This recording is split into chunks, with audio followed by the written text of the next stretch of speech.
গোলুর লাল টুপির অভিযান।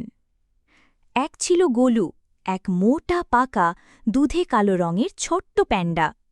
একদিন সে খুশি খুশি বাঁশ খেতে খেতে নদীর ধারে এলো।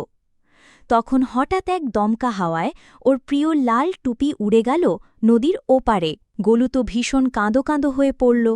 তখনই ওর পাশে এসে হাজির হল টুকি, এক দুষ্টু লাল টিয়া, আর মিঠু, এক ছোট্ট চঞ্চল কাঠবিড়ালি।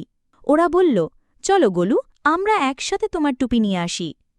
টুকি উড়ে উড়ে টুপিটা খুঁজে পেল, আর মিঠু নিজের লম্বা লেজ দিয়ে সেটাকে টেনে আনল। গোলু লাফ দিয়ে খুশি হয়ে বলল, তোমরা আমার সেরা বন্ধু। তাই মনে রেখো বাচ্চারা, বন্ধুরা মিলে মন থেকে চাইলে সব সমস্যা কাটিয়ে ওঠা যায়। গল্পের জগতে মজা পেতে রামিটনসকে সাবস্ক্রাইব করো। নতুন নতুন গল্প নিয়ে আসছি খুব শিগগিরই তোমার কাছে।